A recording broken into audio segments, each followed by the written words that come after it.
феврале 2005 года, за 2 месяца до презентации первых смартфонов N-серии, компания Nokia представила модель, очень близкую по характеристикам к будущей N70 – Nokia 6680. В продажу смартфон поступил через месяц вместе с упрощенной моделью 6681 и стал первым телефоном Nokia с фронтальной камерой.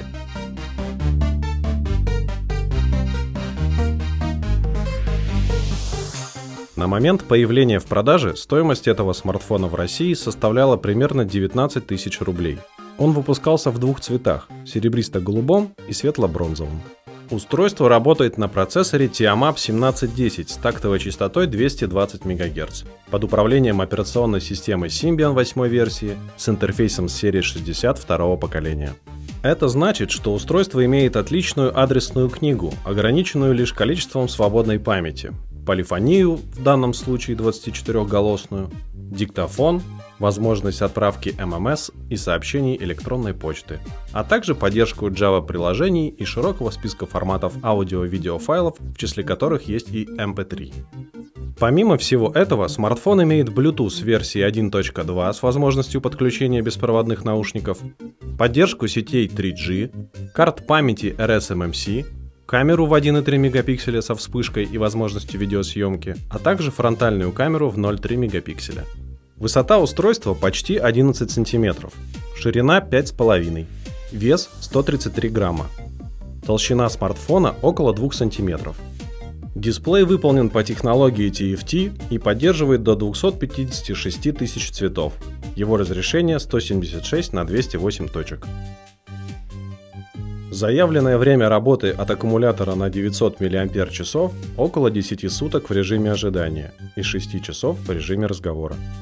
На левом торце располагается кнопка для голосового управления устройством, на правом кнопка включения и слот для карт памяти RSMMC. Снизу находятся два разъема, один для зарядки, другой для подключения гарнитуры и соединения с компьютером. Сверху динамик и отверстие для ремешка. Спереди, в правом верхнем углу, находится фронтальная камера, а слева датчик света для автоматической регулировки ярко-белой подсветки клавиш. Сама клавиатура удобная. Цифровой блок выполнен лесенкой, что визуально практически незаметно, но тактильно воспринимается необычно. Ход клавиш мягкий, что делает взаимодействие с ней еще приятнее. К недостаткам можно отнести разве что узкую двойку, над которой доминирует навигационная клавиша, и быстро стирающийся хром с боковых кнопок. Внешней отличительной особенностью смартфонов Nokia от обычных телефонов компании принято считать наличие клавиши «Карандаш» для настройки ввода текста и отдельной кнопки для перехода в меню и управления многозадачностью. Качество дисплея заметно отличается от предшественников в лучшую сторону. Он обладает ярким, глубоким цветом и хорошей контрастностью. Главный экран телефона имеет два режима. Активный, который отображает до 5 иконок быстрого доступа, ближайшие события и заметки. И, лишенный всего этого, неактивный режим, на случай, если фоновое изображение важнее. Часы могут быть как аналоговые, так и цифровые. Меню телефона может быть представлено в виде сетки или списка с неограниченным числом иконок, а для сортировки приложений предусмотрена возможность создания папок. Встроенные приложения предварительно рассортированы по нескольким директориям. Быстрый переход с верхнего ряда иконок в нижний по нажатию кнопки «Вверх» невозможен в этой версии системы Symbian. Адресная книга смартфона простая и довольно подробная. По умолчанию представлено лишь несколько основных полей, но при необходимости дополнительная информация может быть добавлена отдельным контактом. Инструмент для набора и получения SMS-сообщений не поддерживает смайлики и звуки. При написании текста можно разместить лишь шаблоны сообщений. Регулировка ввода текста вызывается отдельной клавишей «Карандаш», что положительно сказывается на скорости печати. Ее не нужно долго удерживать или искать смену раскладки далеко в меню. Интерфейс создания ММС-сообщений визуально ничем не отличается от SMS, и в данном случае это не слишком удобно. Зато устройство поддерживает ММС-презентации. В таком режиме слайды сообщения и добавленные картинки могут содержать анимированный переход. Всего представлено 9 таких переходов. К тому же может быть изменен цвет текста и фона слайда. Причем в качестве фона допустимо использовать не только цвет, но и любое изображение. Для сообщений электронной почты используется аналогичный интерфейс. Но в отличие от ММС, добавленные вложения сразу не появляются на экране. Изменения заметны только по увеличению объема письма, указанного сверху. Для просмотра вложений следует перейти к отдельному пункту в меню функций. Часы, помимо настройки времени, содержат в себе функцию «Мировое время» в виде списка и крайне простой будильник. Он только один, и его нельзя установить на ежедневный повтор. Главная страница браузера включает в себя список закладок и поисковую строку. Курсор на нее можно установить лишь через соответствующее подменю, но делать это не обязательно. Адрес можно начинать вводить, оказавшись на странице с закладками и не выбирая поисковую строку, хоть это и не совсем очевидно. Среди дополнительных функций браузера, помимо отключения картинок, есть поиск телефонных номеров на странице или адресов электронной почты, а также просмотр списка изображений, показанных на открытой странице. События во встроенном календаре делятся на 3 группы. Напоминания о них отображаются на главном экране с соответствующей иконкой. Есть 3 режима просмотра календаря – по дням, неделям и месяцам. В обзоре недели для событий, продолжающихся в течение всего дня, создается отдельная строчка между 7 и 8 часами. Для запуска основной камеры смартфона достаточно сдвинуть крышку с объектива.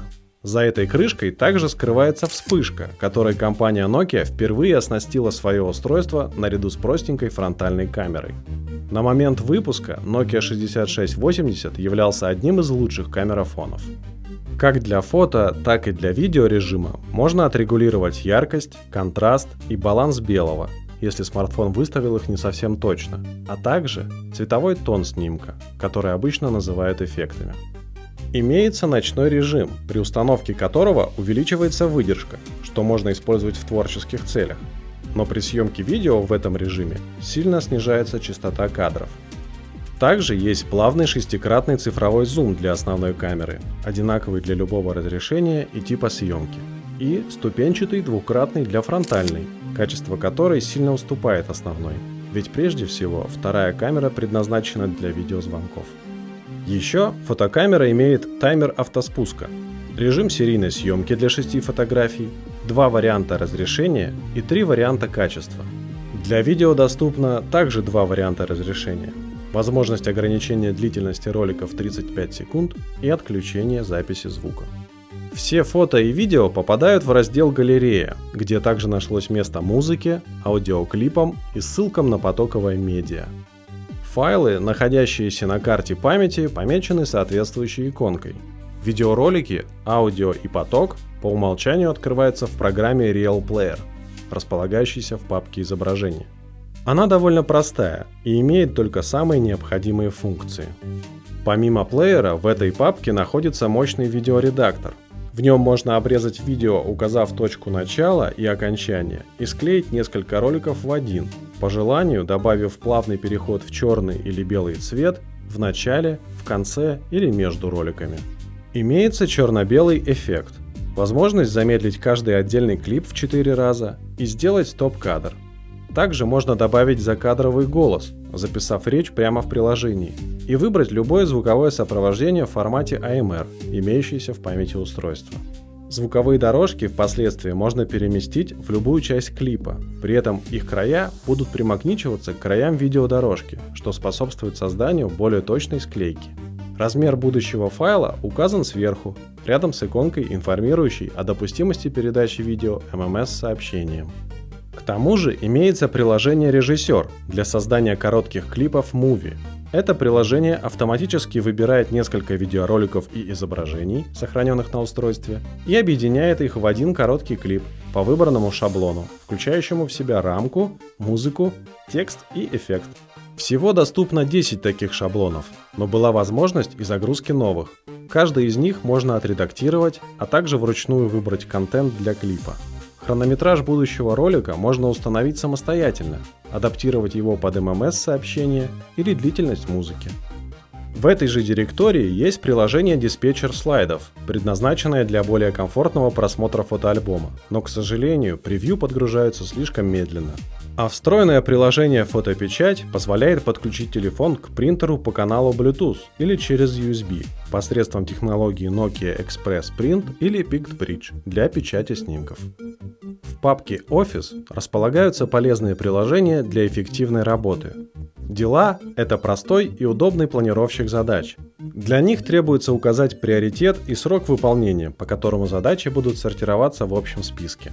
Для этих задач нельзя установить звуковой сигнал, в отличие от событий в календаре, но они тоже будут отображаться на главном экране.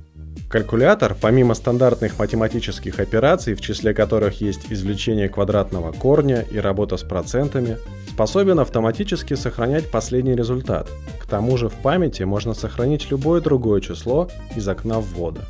Конвертер позволяет преобразовать 11 типов величин из одной единицы измерения в другую. Для перевода валюты обменный курс требуется установить вручную.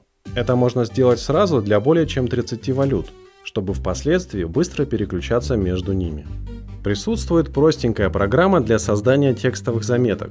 Записи сохраняются в формате TXT и не имеют ограничений на количество символов, однако длинные заметки просматривать неудобно. Приложение «Бумажник» предназначено для хранения и защиты конфиденциальной информации, номеров банковских карт, личных заметок и других данных, и работает в тесной связи с браузером. Например, для совершения покупок в интернете можно быстро выбрать сохраненную в бумажнике карту, перейдя к ней прямо из браузера, и автоматически заполнить данные о доставке. А при покупке каких-либо билетов информация о них сразу попадает в бумажник. Приложение «Актив» позволяет создавать ссылки быстрого доступа как к другим приложениям, так и к любым отдельным документам и медиафайлам. Для удобства можно изменить значок для каждого файла, переименовать ссылку и переместить ее иконку в любую точку экрана. Встроенный диктофон ограничивается лишь минутными записями. Тем не менее, он обладает функцией записи телефонного разговора. При ее активации обоим участникам связи подается звуковой сигнал. В папке «Средства» располагаются приложения для настройки устройства. К примеру, здесь есть приложение для записи голосовых команд. После их успешной настройки кнопка на левом торце устройства становится активной. Удерживая эту кнопку, следует дождаться звукового сигнала и назвать команду. Распознавание речи работает неплохо. Приложение «Карта памяти» отображает количество доступного пространства на сменном носителе, позволяет переносить на него данные из внутренней памяти смартфона или наоборот, восстанавливать их из резервной копии. Также имеется возможность форматировать карту. Диспетчер файлов предоставляет доступ к данным, имеющимся в смартфоне или на карте памяти. Системные папки здесь не отображаются, как и приложения, если это не установочный файл. Программы находятся в диспетчере приложений, который прежде всего используется для их удаления или просмотра каких-либо сведений. Настройка режимов регулирует только звуковые сигналы и вибрацию для вызовов и уведомлений. Название выбранного режима всегда отображается справа от часов на главном экране, за исключением обычного. В дополнение к существующим можно создавать новые режимы. При отсутствии сим-карты устройство работает в автономном режиме. В качестве сигнала вызова возможна установка собственных мелодий в самых разных форматах, в числе которых есть MP3, WAV, AMR и многие другие. Изначально в смартфоне представлено около 30 звуковых сигналов и мелодий. Через приложение «Быстрый набор» можно назначить до 8 избранных номеров на цифровые клавиши смартфона, от 2 до 9. Диспетчер соединений показывает сведения о текущей интернет-связи, объем переданных и принятых данных, скорость передачи, длительность соединения. Наконец, в этом разделе осуществляется полная настройка смартфона, выбор приложений для показа на главном экране, регулировка подсветки, управление аксессуарами и установка автоответчика. А в случае появления вопросов по использованию устройства существует справка, где работа с каждой функцией описана в мельчайших подробностях. В последней папке «Связь» находится настройка Bluetooth соединений и профилей синхронизации устройства с компьютером, приложение «Чат» для общения, требующее регистрации, журнал, необходимый для просмотра информации о вызовах, и приложение для переноса данных на совместимое устройство от Nokia. Все файлы, полученные по каналу Bluetooth, попадают в раздел «Сообщения», откуда их нужно перенести в галерею, если это медиафайл, или установить, если это приложение. Игры и приложения для работы с документами, которые, казалось бы, в смартфоне отсутствуют, находятся на идущей в комплекте карте памяти. После установки карты они сразу распределяются по существующим директориям. В том числе пополняется пустая папка «Игры». Их всего две – сборник пасьянсов Card Deck и Змейка, обе разработаны специально для платформы Symbian. Card Deck содержит 6 карточных игр. Название первой в переводе означает «тузы сверху». Туз по достоинству здесь выше короля. В ряд выкладываются 4 карты. Если среди них есть карты одной масти, их нужно убрать, кроме самой старшей. Далее из колоды поверх этих выкладываются еще 4 карты. Теперь, если среди верхних карт в этих стопках есть карты одной масти, их нужно убрать по такому же принципу. К концу игры должно остаться 4 туза. Пасьянс Гольф получил свое название от спортивной игры, в которой также требуется набрать минимальное количество очков. В правом верхнем углу находится карта, с которой начинается стопка. На нее нужно положить карту на единицу большего или меньшего достоинства, вне зависимости от масти. Если такой не имеется, нужно положить на нее карту из колоды и искать пару уже новой карте. Задача – собрать целую стопку. Не нуждающаяся в представлении косынка имеет лишь одно неудобство. Если набирается большая стопка, то на экране ее полностью не видно. Каждый раз стопку необходимо прокручивать, чтобы увидеть формирующую ее карту для дальнейшего переноса этой стопки. В игре Нестор требуется убрать парные карты одного значения, но разных мастей. Среди верхних карт в 8 стопках и 4 дополнительных. В пасьянсе Shifting – перемещение – имеется 2 ряда по 4 стопки в каждом. Тузы помещаются в первый ряд, а во второй отправляются остальные карты в любой последовательности.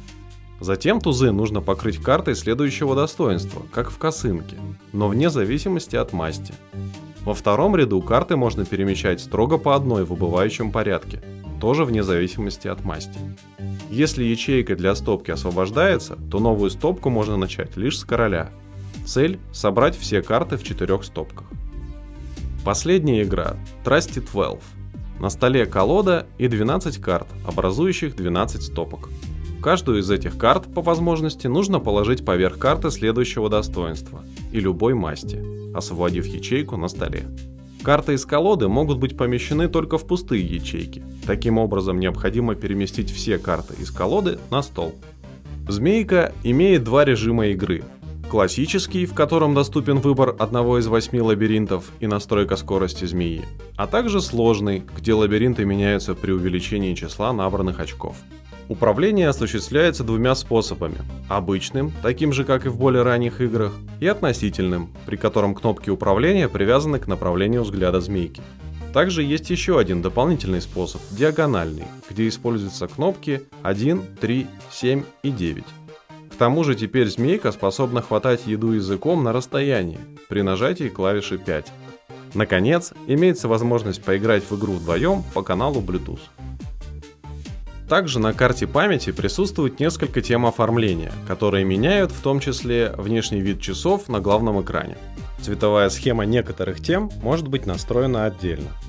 Предустановлен пакет приложений Quick Office, состоящий из 3 программ. Текстовый редактор Quick Word позволяет настраивать цвет и стиль одного из 5 шрифтов, выравнивать текст, создавать маркированные списки и производить поиск слов по тексту. Quick Sheet, аналог Excel, поддерживает работу с функциями и добавление новых листов.